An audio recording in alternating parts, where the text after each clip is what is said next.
أنفسنا وأنبات المسلمين عما بأن الله يحري درجاته في الجنة ينفعنا ببركاتهم وأسوارهم وأنوارهم وعلومهم وكراماتهم في الدين والدنيا والآخرة على كل نية صالحة لنا صلاحنا صالح لنا وحبيب بن حفيد وإلى حضرة النبي محمد صلى الله عليه وسلم. سر الفاتحة. أعوذ بالله من الشيطان الرجيم. بسم الله الرحمن الرحيم. الحمد لله رب العالمين الرحمن الرحيم مالك يوم الدين إياك نعبد وإياك نستعين اهدنا الصراط المستقيم. بسم الله الرحمن الرحيم. الحمد لله رب العالمين والصلاة والسلام على سيدنا محمد الفاتح لما أغلق والخاتم لما سبق ناصر الحق بالحق والهادي إلى صراطك المستقيم وعلى آله وصحبه حق قدره ومقدار عظيم. سبحانك لا علم لنا إلا ما علمتنا إنك أنت عليم الحكيم. ربي اشرح لي صدري ويسر لي أمري واحلل عقدة من لساني يفقهوا قولي وسدح لساني واهدي قلبي بحق سيدنا محمد صلى الله عليه وسلم. اللهم ارزقنا فهم النبي وحفظ المرسلين وإلهام الملائكة المقربين. اللهم أغننا بالعلم وزينا بحلم وأكرمنا بتقوى جميلنا بالعافية يا أرحم الراحمين يا فتاح يا عليم يا فتاح يا عليم يا فتاح يا عليم. افتح علينا فتحا قريبا. اللهم إنا نسألك علما لدني ومشرف صافي يا وهاب يا غني. وصلى الله على سيدنا محمد النبي الأمي وعلى آله وصحبه وسلم. الحمد لله رب العالمين. Ma'asyiral hadirin rahimakumullah. Alhamdulillah, segala puji dan syukur kehadirat Allah Subhanahu wa taala yang masih memberikan kita suatu nikmat yang sangat besar, yaitu nikmat sehat wal afiat. Dengan nikmat sehat wal afiat kita masih dikumpulkan lagi oleh Allah Subhanahu wa taala di dalam salah satu tempat yang penuh barakah, tempat yang penuh rahmat, tempat yang penuh maghfirah dari Allah Subhanahu wa taala, insyaallah. Amin ya rabbal alamin. Salawat dan salam atas junjungan kita Nabi besar Muhammad sallallahu alaihi wasallam, pada para sahabatnya dan para pengikutnya ila yaumul qiyamah.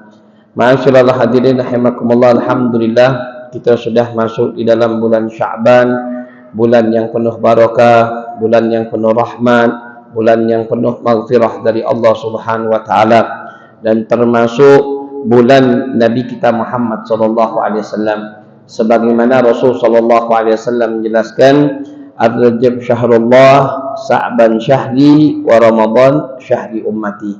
Rajab adalah bulan Allah, Sa'ban yang alhamdulillah kita sekarang ini berada di dalam bulan Sya'ban, ini bulannya Nabi kita Muhammad sallallahu alaihi wasallam.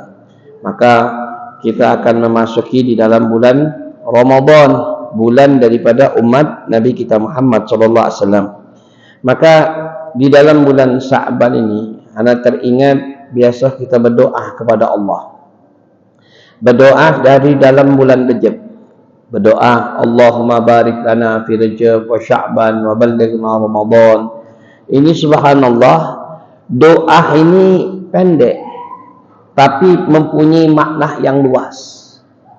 Kalau kita perhatikan, setiap 5 waktu kita berdoa sebagaimana diajarkan oleh Nabi kita Muhammad sallallahu alaihi wasallam. Allahumma barik lana fi Rajab. Ya Allah, berkahilah di dalam bulan Rajab. Maka apa makna daripada barakah? Barakah ini sebagaimana ulama mengatakan, al-barakah yazidut ta'at minallah subhanahu wa ta'ala. Yang dimaksud dengan barakah yaitu orang yang bertambah takwahnya kepada Allah, bertambah cintanya kepada Allah, bertambah khusyuknya ketika dia beribadah kepada Allah. Itu makna takwa. Berarti masuk di dalam bulan Rajab yang kita minta sama Allah, berarti ya Allah, tambahkanlah amal ibadahku di dalam bulan Rajab maksudnya. Nah, sekarang yang bisa tahu bertambah atau tidak bertambahnya di dalam bulan Rajab yang sudah kita lewati, itu kita dapatkan keberkahan atau tidak, itu yang bisa menilai kita dewek, diri kita masing-masing. Apakah di dalam bulan Rajab tadi berapa banyak kita istighfar sama Allah? Berapa banyak kita minta ampun kepada Allah? Berapa banyak kita membaca Al-Quran? Berapa banyak kita menghidupkan sunnah Nabi kita Muhammad. Berapa banyak kita melakukan amal-amal yang soleh. Itu yang bisa menjawab, itu bisa untuk diri kita masing-masing. Yang bisa nilai diri kita masing-masing. Begitu juga masuk di dalam bulan Sya'ban. Bulan Sya'ban alhamdulillah, mungkin besok malam kita akan masuk di dalam malam nisfu minas Sya'ban. Malam nisfu minas Sya'ban, malam termasuk Yaumul Azimah, hari yang penuh dengan keberkahan, hari yang penuh dengan rahmat dari Allah dan pengampunan dari Allah Subhanahu wa taala. Nah, di dalam bulan Sya'ban kita juga berdoa kepada Allah. Allahumma barik lana fi Sya'ban. Ya Allah, tambahkanlah di bulan Sya'ban ini ibadah kepada Allah. Ya Allah, tambahkanlah di bulan Sya'ban ini kita untuk cinta kepada Nabi Muhammad. Ya Allah, di dalam bulan Sya'ban ini tambahkanlah lisan kita untuk selalu berselawat atas Nabi Muhammad. Itu yang dimaksud dengan barokah, yang setiap hari kita panjatkan doa. Nah, ini subhanallah, kalau kita perhatikan bulan Sya'ban ini penuh dengan sejarah. Yang sebagaimana sering kita dengar, di dalam bulan Sya'ban Allah memuliakan Nabi kita Muhammad. Apa Rasulullah SAW mendapatkan kemuliaan ketika Nabi Muhammad SAW diolok, dihina oleh orang-orang kafir Quraisy pada saat itu. Dia membuat agama sendiri tapi tetap mengikuti kiblatnya ke Baitul Maqdis. Maka akhirnya sampai Rasulullah SAW menghadap ke Baitul Maqdis itu 17 bulan katanya, 3 hari. Ya, sampai sempat untuk menghadap daripada 17 bulan, yaitu 3 hari. Namun kemudian Rasulullah SAW memohon kepada Allah Subhanahu wa taala minta dipindahkan, yaitu ke kiblatnya ke Ka'bah. Nah, itu di dalam apa? Di dalam bulan Sya'ban. Akhirnya dipindahkan oleh Allah Subhanahu wa taala. Menunjukkan apa? Menunjukkan kiblat kita, ibadah kita kepada Allah itu melalui Nabi kita Muhammad. Tidak akan seseorang itu mendapatkan suatu kedudukan yang sangat tinggi atau bisa yusul ilallah, mendapatkan dudukannya sampai menyambung kepada Allah kecuali melalui Nabi kita Muhammad. Itu yang pertama. Dan juga dikatakan di dalam tafsir, turunnya wajibnya kita untuk melaksanakan ibadah puasa, ayat itu melaksanakan ibadah puasa di dalam bulan Sya'ban. Nuzulul ayat yaitu yang diwajibkan untuk melaksanakan ibadah puasa yaitu di bulan Sya'ban. Kemudian banyak lagi termasuk ayat yang diturunkan untuk kita bersalawat atas Nabi kita Muhammad sallallahu alaihi wasallam, yaitu innallaha wa malaikatahu yusholluna 'alan nabi ya ayyuhalladzina amanu shallu 'alaihi wa sallimu taslima. Itu juga di dalam bulan Sya'ban. Dan banyak lagi peristiwa-peristiwa di dalam bulan Sya'ban yang mana Allah mengagungkan Nabi kita Muhammad sallallahu alaihi wasallam. Nah, yang harus kita perhatikan di dalam bulan Sya'ban ini sesuai dengan doa yang kita panjatkan. Doa yang kita panjatkan di dalam bulan Sya'ban seperti apa? Kita memohon kepada Allah, Allahumma barik lana fi Sya'ban. Ya Allah, tambahkanlah ibadah di dalam bulan Sya'ban, tambahkanlah kecintaan kepada Allah, kecintaan kepada Nabi kita Muhammad di dalam bulan Sya'ban.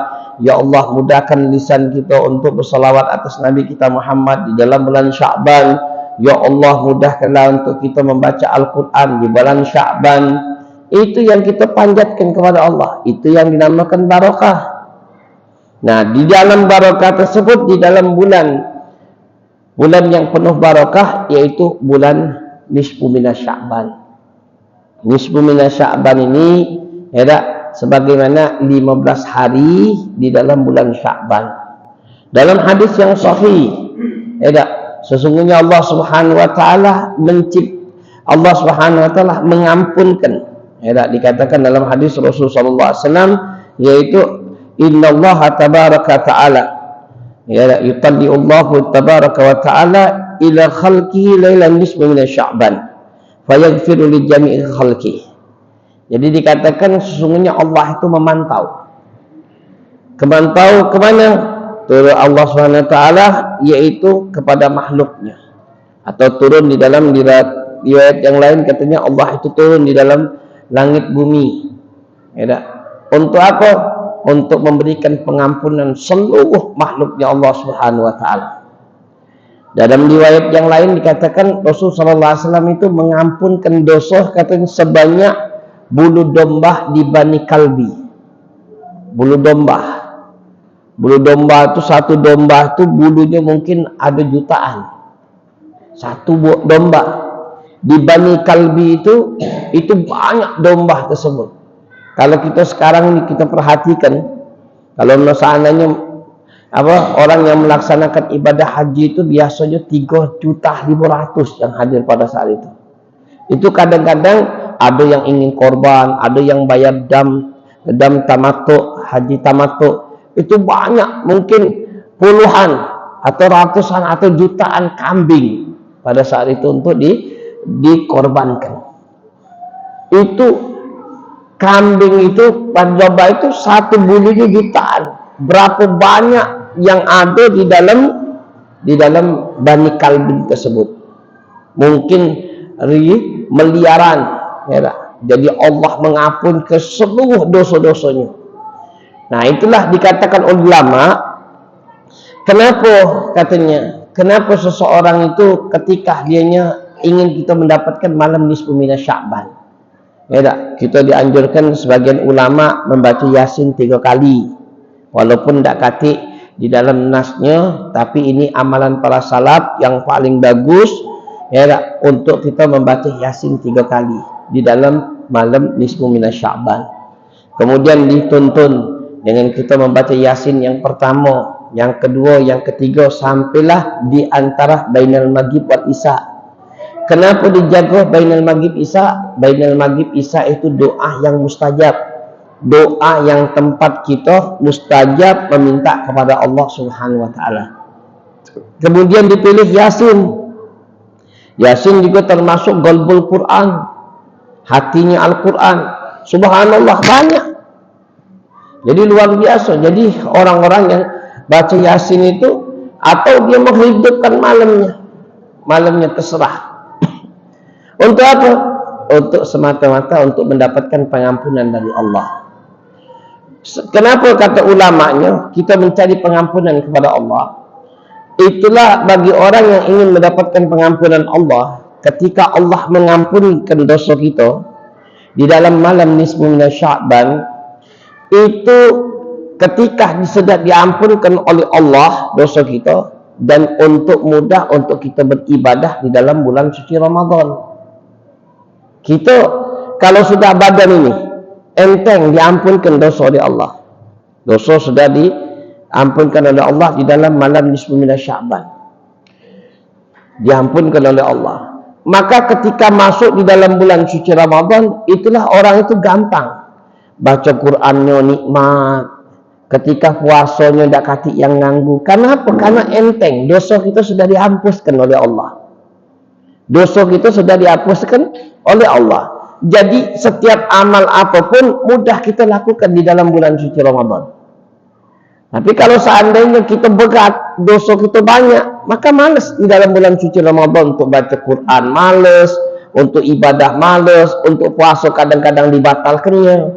Kenapa? Karena belum dapat pengampunan dari Allah di dalam bulan Sya'ban.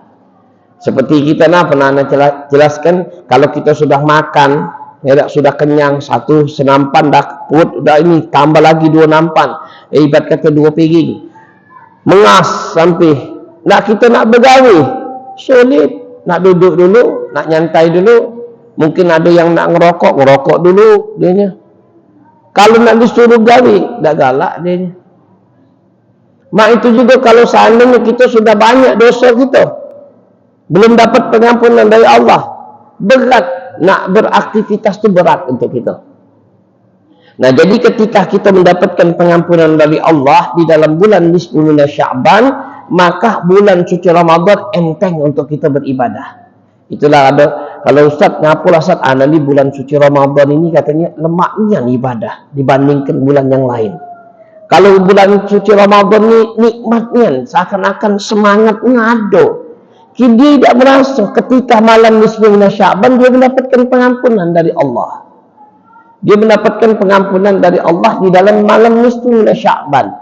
Kemudian dia beraktivitas nikmat ketika dia melaksanakan ibadah di dalam bulan suci Ramadan.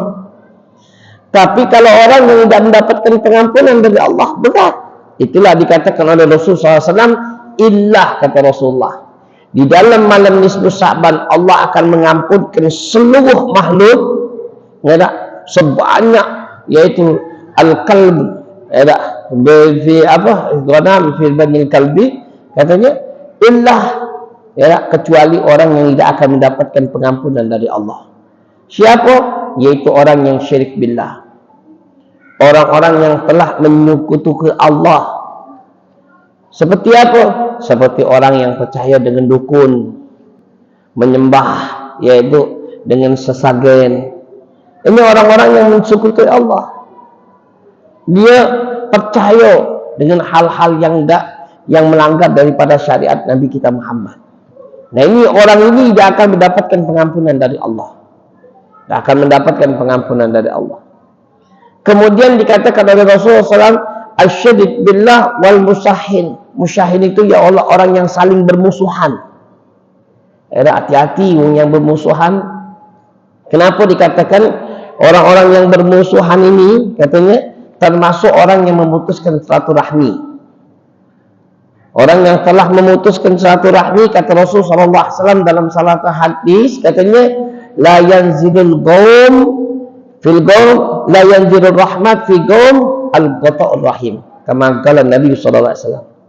Satu kaum itu tidak akan turun satu rahmat, katanya satu kampung lah. Nah, masalah kampung kita ini tidak akan turun rahmat dari Allah kalau satu orang itu yang memutuskan silaturahmi.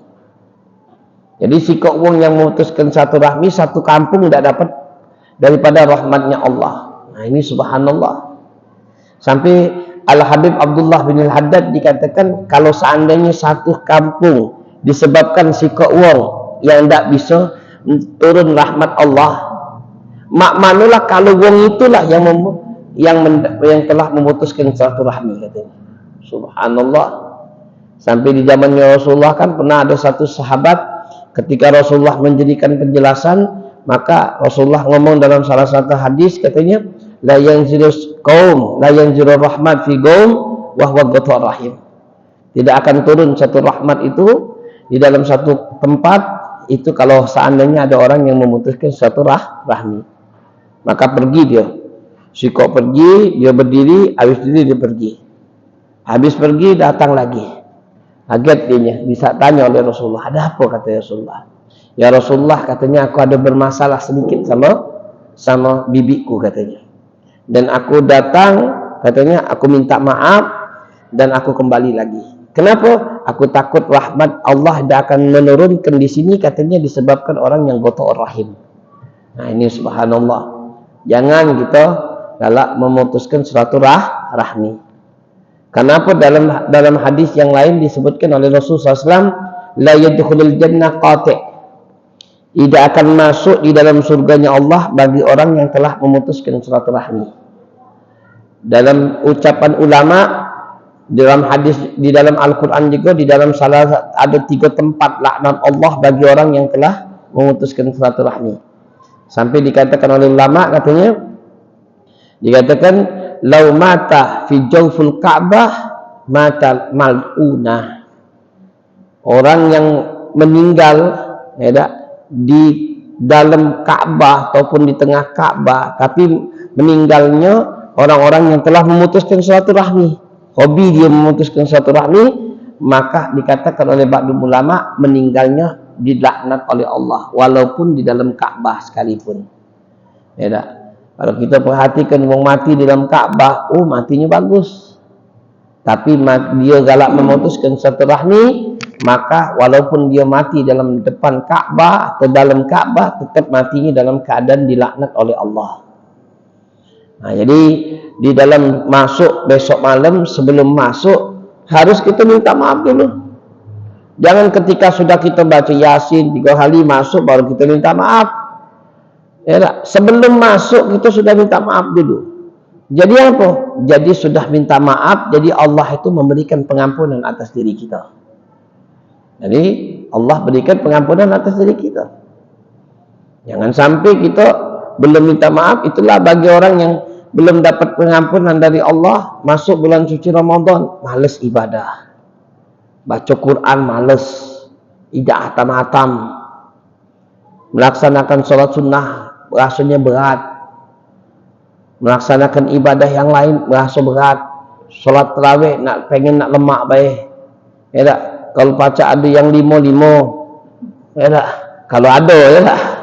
Kalau di kota Hadramut itu paling sedikit sholat tarawih itu sehari semalam itu 100. Itu sehari semalam itu 100. Ya tak? Dia kalau dia memang ada tertib. Ada tertib dianya. Ada di jam 10 kita sholat di Darul Mustafa, di tempat guru kita Rahbi Umar bin Muhammad bin Salim bin Hafid. Jam 10 sudah selesai, maka jam 11 ada sholat di Ba'alawi.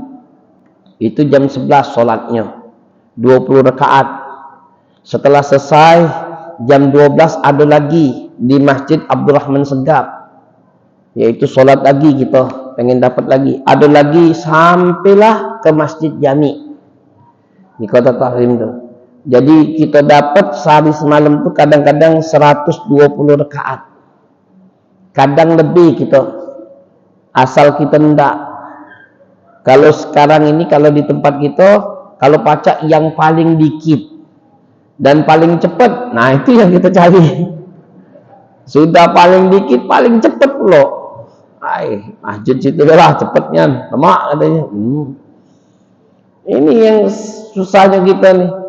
Kenapa? Karena berat belum dapat pengampunan dari Allah. Tapi kalau sudah dapat pengampunan Allah itu nikmat benar.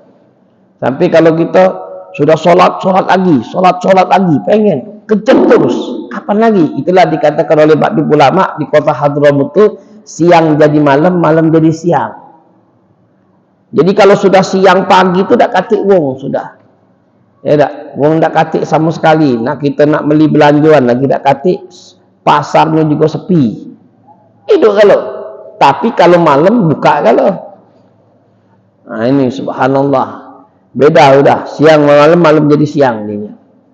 Kalau kita siang galau, kasih malam, siang galau, pagi laju, siang laju, malam buka juga, sampai tengah malam buka juga. Subhanallah, anak balik jam 3 masih ada yang jualan.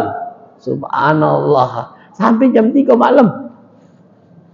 Bingung kadang-kadang kita, siang galau ini, udah kasih malamnya. Nah ini subhanallah. Jadi kita haruslah benar-benar cari maghfirah dari Allah di dalam malam nisfu mina Sya'ban. Kalau sudah kita dapatkan malam nisfu Sya'ban, kita dapatkan maghfirah dari Allah, maka masuk bulan suci Ramadan, insya-Allah kita semangat untuk ibadah kepada Allah. Ini yang kita harus jauhi. Yang pertama yaitu syirik kepada Allah. Yang kedua yaitu musyahim atau orang yang berta'ar rahim, orang yang saling bermusuhan, orang yang telah menggak. Yang ketiga apa dikatakan oleh Rasulullah? Az-zani, yaitu orang yang hobi zina, melakukan perbuatan zina. Zina ini sampai dikatakan oleh Rasulullah SAW, apa dikatakan di dalam Al-Quran? Wala taqrabuz zina fa innahu kana fahisan wa in kana wasa'at sabila. Apa dikatakan oleh Allah SWT? Wala taqrabuz zina, jangan kau dekat-dekat zina. Maksudnya apa? Belum zina, baru dekat deh. Ya tak? Seperti apa? Seperti sekarang ini tambah lagi teknologi tinggi, berarti teknologi canggih. Ya tak? Pacak kita dulu kan kalau kita nak mahab itu, ibarat kata nak pacaran tuh pakai surat dulu, sana kakek dibalas lagi. Kalau ini dah pakai HP. Sekarang sudah pakai HP, makin miskolan pula. Nah, lebih cepat lagi, lebih canggih lagi sekarang ini dah. Nah, pacak di mana? Di kamar dewek-dewekan. tak di kamar dewek-dewekan. Nah, subhanallah. Sekarang ini teknologi sudah canggih, mudah untuk orang melakukan perbuatan zina walaupun tidak langsung.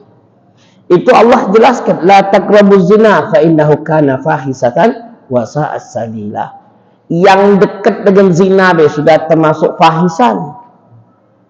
Tambah lagi yang melakukan perbuatan zina, naudzubillah min dzalik. Nah, ini yang harus kita jauhkan. Dijauhkan hal-hal yang seperti ini, kita harus jauhkan.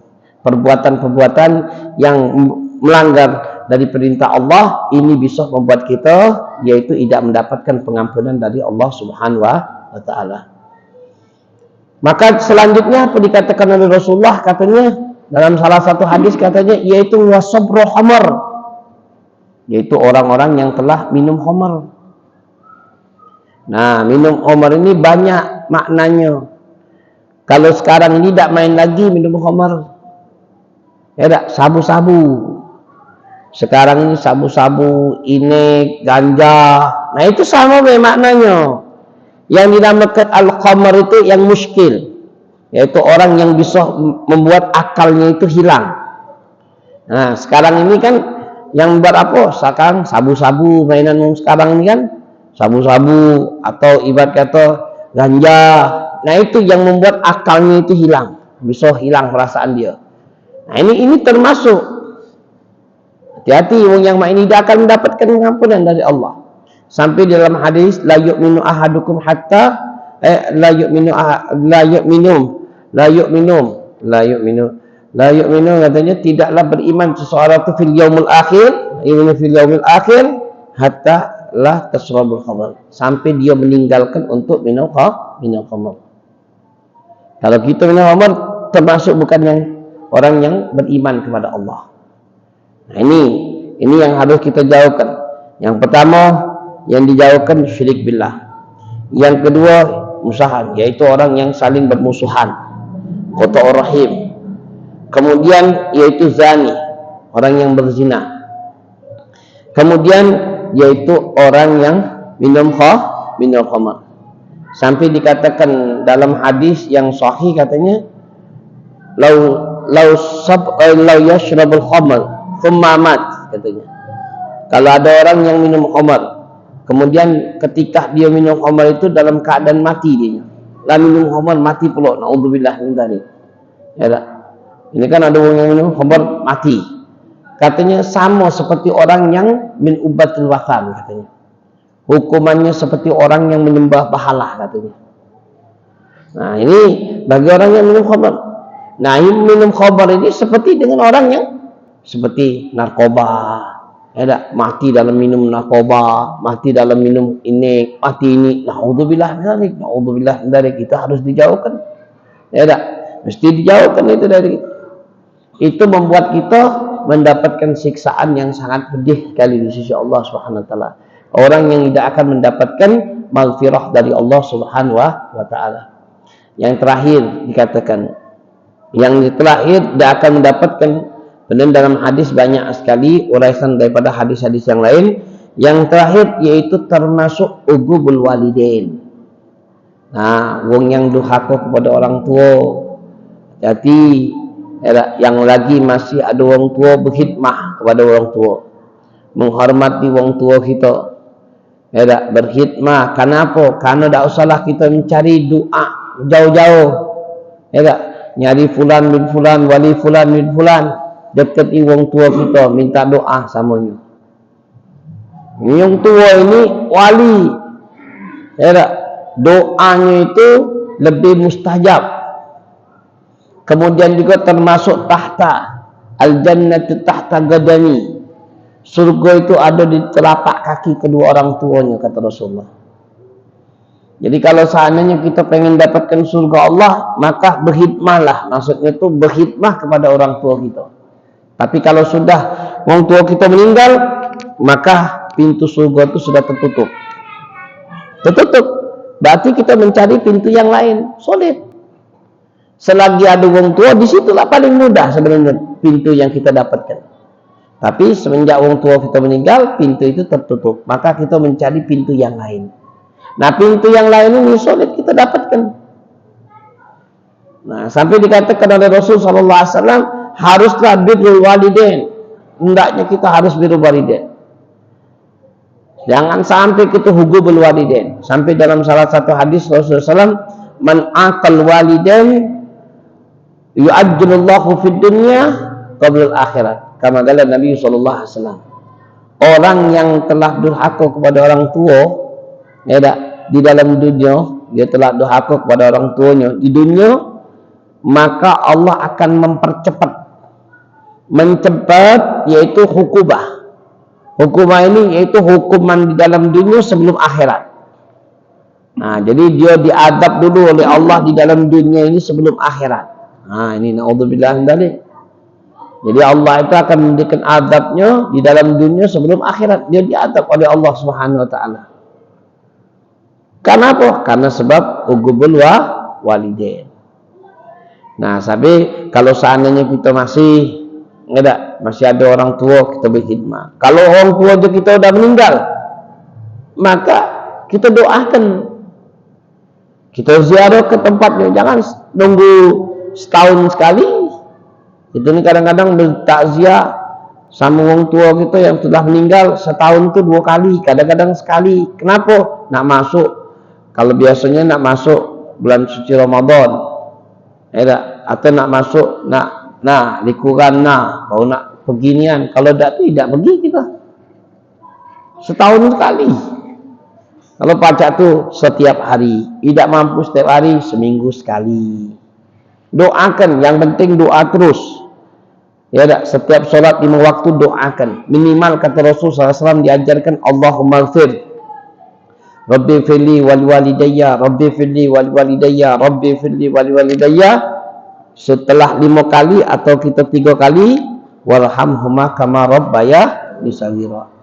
Sampai pernah di kitab Fawaidul Muhtar sebutkan Habib Zain bin Ibrahim Smith itu, katanya bagi wong yang pengen rezekinya akan diluaskan oleh Allah, tidak akan terputus-putus, dia doa setiap 5 waktu jangan tinggal. Rabbi firli wal walidayya, Rabbi firli wal walidayya sampai 5 kali. Kemudian yang ke-6 kalinya, Rabbi firli wal walidayya walhamhuma kama rabbayani shaghira. InsyaAllah bagi orang yang mengamalkan itu, insyaAllah rezekinya diluaskan oleh Allah. Lah dia dapat rezeki diluaskan oleh Allah, kemudian dia juga dapatkan apa? Dapatkan termasuk birrul walidain, wong yang salah dianya untuk mendoakan kepada orang tuanya. Dua-dua dia dapatkan. Nah, ini subhanallah. Jadi gunakan, manfaatkan sebaik-baiknya. Ya, untuk apa? Untuk kita berbakti kepada orang tua. Kenapa? Birru abakum tabirru abnaakum. Kalau kita selalu berbakti kepada orang tua kita, insya-Allah anak kita akan berbakti kepada kita. Tapi kalau kita tidak berbakti kepada orang tua kita, jangan harap anak kita bakal berbakti kepada kita. Jangan harap. Kenapa? Karena Rasulullah yang jelaskan kepada kita. Birru abakum tabirru abnaakum. Berbaktilah kepada orang tua, berkhidmatlah kepada orang tua, maka anak kita yang akan jadi berkhidmat kepada kita. Tapi kalau kita tidak berbakti kepada orang tua, maka anak kita juga tidak akan berbakti kepada kita. Nah, inilah 5 perkara dikatakan oleh Nabi kita Muhammad SAW yang bisa mendapatkan pengampunan malam nisfu minasya'ban, meninggalkan hal ini. Jadi kalau kita kenapa pengen dapatkan pengampunan dari Allah di dalam bulan suci Ramadan, nikmat untuk ibadah kepada Allah, nikmat kita. Tapi kalau tidak, itulah sulit untuk kita beribadah, ya tak? Berat untuk ibadah, maka koreksi diri kita. Kenapa kita berat ibadah? Kenapa berat untuk menghidupkan sunnah? Kenapa berat untuk baca Quran? Maka koreksi diri kita masing-masing dan kita akan ketemu. Kenapa? Karena banyaknya kita melakukan maksiat kepada Allah. Itu banyak lagi sebenarnya dikatakan oleh ulama, yaitu tentang apa? Tentang malam nisfu minasya'ban adalah malam yang penuh keberkahan. Itu mungkin akan terjadi nisfu minasya'ban besok malam Minggu. Nah, Ya tak? Siapkan, kita minta maaf. Ya tak? Mungkin ada yang dah usahlah Ustaz, anak ni Ustaz, mana Ustaz? Nak minta maaf berat nian. Kenapa berat? Ya tak? Dia dulu yang salah, tak salah, tak ngapa-ngapa. Nak dia dulu nak salah, nak kita dulu, kita minta maaf duluan. Ustaz kaget dia tambah besar kepala, biarlah nak besar kepala dia ni dah. Yang penting kita nak minta maaf, kita nak minta pengampunan dari Allah. Nak dia nak besar kepala, ngedek ngajuk apa, dadanya negek, terserah dia. Ya tak? Tak ngurusi kita. Yang penting kita minta pengampunan dari Allah. Nah, ini kadang-kadang kita ni, ya tak, milik ini be gengsi. Ya tak. Lemaklah sekarang ini kan ada WA. Alhamdulillah di grup-grup itu kan ada kan. Nah, tinggal buat ni nah. Assalamualaikum, minta maaf. Ya tak, bohir batin di dalam malam nisfu dan Sa'ban. Sudah sekarang kan gampang. Tapi ada yang masalah sikot ni kan, SMS ini kan sikot-sikot. Ya, ngejam ke mata kan. Cacak tahu dah. Iya. Nah, ini akhirnya kita dia nyawabnya sama-sama. Kalau dia nak nyawabkan juga sudah. Yang penting kita minta maaf. Nah, insya-Allah Allah Subhanahu wa taala memberkati majlis kita dan ditambah keimanan kita, dan insya-Allah Allah Subhanahu wa taala mengabulkan seluruh hajat kita zahir batin, dikabulkan oleh Allah. Mudah-mudahan kita dunia akhirat, amin ya rabbal alamin. Rabbana atina fid dunya hasanah wa fil akhirati hasanah wa qina adzabannar. Wa sallallahu ala sayyidina Muhammadin nabiyil ummi wa ala alihi wasallam. Alhamdulillahirabbil alamin.